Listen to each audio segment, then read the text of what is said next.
네, 안녕하세요. 태양광 발전의 모든 것 운영자입니다. 오늘은 태양광 사업을 왜 해야 되는지, 태양광 사업은 어떤 장점이 있는지, 어떤 단점이 있을 수 있는지 부분에 대해서 설명을 조금 해드리려고 합니다. 말씀드리기 이전에 뒤에 보이는 화면은 괴산에 있는 문광저수지라는 곳입니다. 이쪽을 방문하시면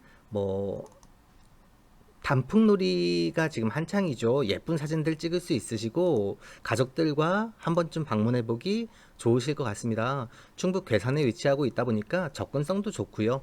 어디든 전국 방방곡곡에서 오시긴 편한데 단 주말에 가시면 사실 사람이 너무 많더라고요. 풍경이 너무 좋다 보니까 그런 부분들 유념하시면 좋을 것 같습니다.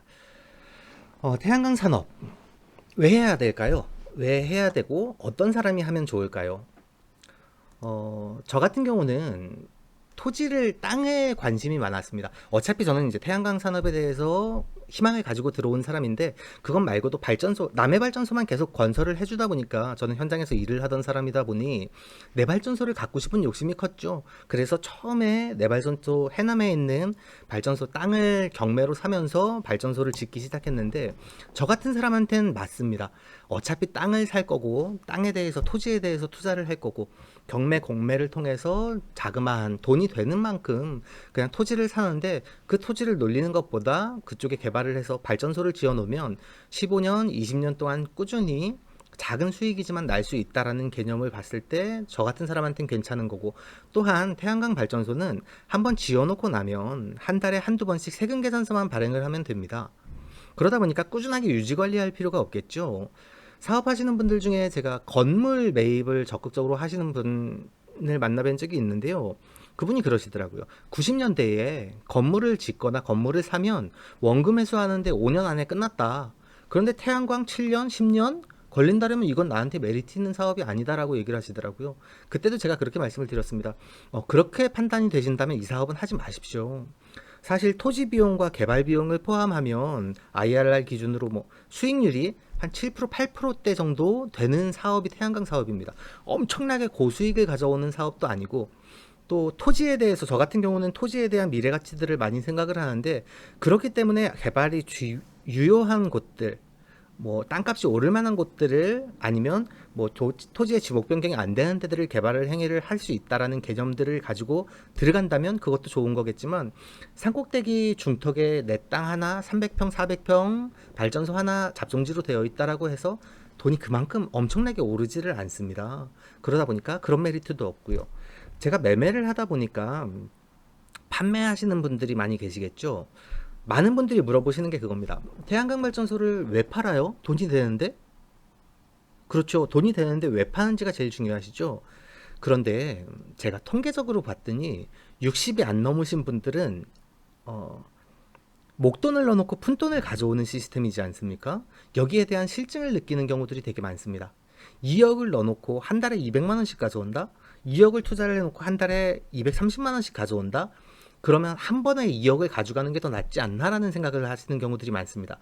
물론 2016년, 15년 분양이 막 시작될 무렵에 자기 자본 2천만 원, 3천만 원만 투자를 하고 나머지들은 다 대출을 해서 설비를 분양받으신 분들도 많습니다. 지금은 그렇게 하시면 사실은 조금 불안합니다. REC 가격이 너무나 급격하게 떨어졌기 때문에 그렇죠. 그래서 소액을 투자를 하고도 어차피 장기적으로 가면 수익이 많이 나지 않더라도 내가 가져갈 수 있는 토지가 남으니까라고 생각하시는 분들도 많이 계셨고, 그런데 분양받으신 분들 중에 O&M 계약, 유지보수 계약이 잘못되어 있는 분들, 나는 아무것도 모르고 업체에서 다 알아서 해줘요. 세금 계산서고 뭐고 다 알아서 해줘요. 난 아무것도 몰라요. 라고 하시는 분들. 그랬는데 수익이 별로 없어요. 원금이자 갖고 나니까 나한테 돈이 들어오는 게 별로 없어요. 라고 얘기를 하시는데, 운영관리비가 너무 많이 나가는 게 아닌가? 다시 한번 꼼꼼히 따져보십시오. 태양광 발전소는 특별히 유지관리할 게 없습니다. 1년에 한 번 정도 제초 작업 필요하면 사람 사서 2, 30만 원 주고 제초 작업을 시키면 되고, 묘 깎는 분들 부탁드리면 잘해주시거든요.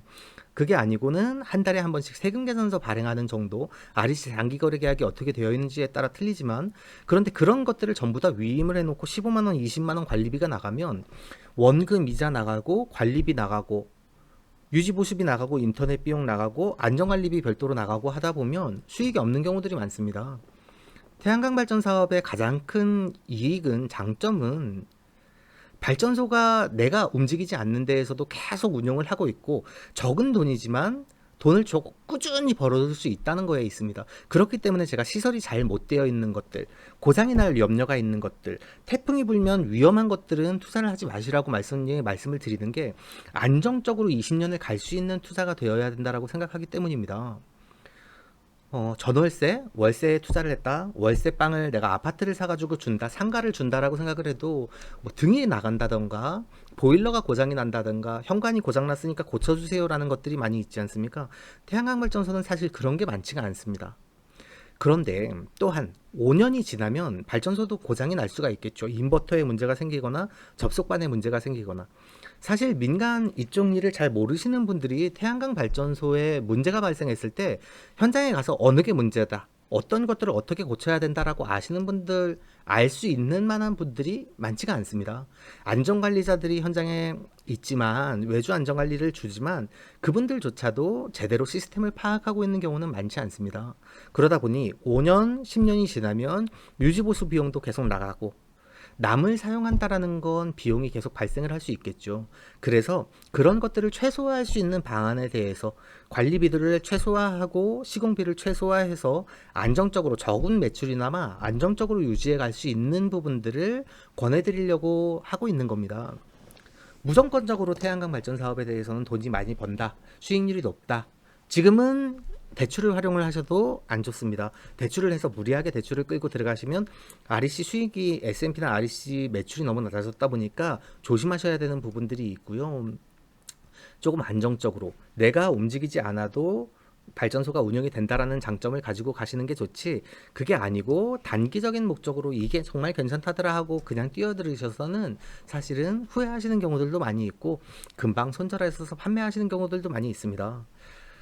몇몇 업체들이 발전소가 준공만 되면 비싼 값으로 판매가 될 수 있다라고 말을 하지만 사실 그렇지 않습니다. 선생님께서 다 지금 이걸 보고 있는 당신께서 내가 발전소에 투자를 한다라고 생각해 보십시오. 돈이 되지 않으면 투자를 할 이유가 없습니다.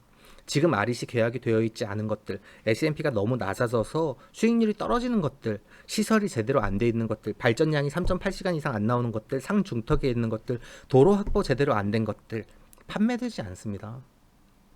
나는 항상 이익을 보고도 판매할 수 있는 것들은 그만큼 상대방 매입하는 사람들도 이익을 보아야 되는 거겠죠. 지금 태양광 발전소 분양 시장이 어렵다라고 지금 그렇기 때문에 지금은 분양받는 것도 조심스럽고요. 투자를 하시는 것도 조심스럽게 하셔야 됩니다. 그래서 건축물 상부라면 아직도 메리트가 있고 시공 비용을 최소화할 수 있다면 아직까지 유용하게 가실 수 있는 방안들이 많이 있으니까요. 조금 더 고민해 보시고 안정적인 투자를 하실 수 있도록 있었으면 좋겠습니다. 다음번에도 유익한 내용으로 영상 만들도록 하겠습니다. 감사합니다.